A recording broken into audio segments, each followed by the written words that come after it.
Welcome to Let Me Fix This. Enjoy the video. In this video, I will explain how to make delicious dairy milk chocolate. First, let's gather our key ingredients. You'll need cocoa mass, milk powder, sugar, and cocoa butter. The process involves careful mixing, refining, and conching to develop its signature taste and texture. Finally, we'll temper and mold the chocolate to create those beautiful, shiny bars you love. It's a fascinating journey from bean to bar. Our journey begins with roasting cocoa beans to unlock their deep, complex flavors. After roasting, these beans are ground into a thick, rich cocoa mass.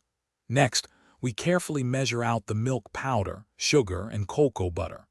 Precision is key here to ensure the perfect balance. All these components are then thoroughly mixed together, forming a coarse chocolate paste that's ready for the next stage.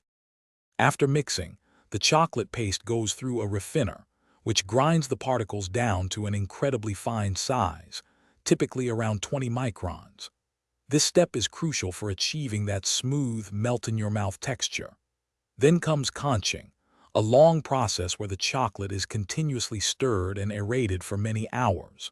This develops its complex flavors, removes unwanted volatile compounds, and further enhances its luxurious smoothness. The final steps involve tempering and molding. First, we heat the chocolate to 45 degrees Celsius, then cool it down to 27 degrees Celsius. This creates stable cocoa butter crystals. Next, we gently reheat it to 32 degrees Celsius, which is the perfect working temperature.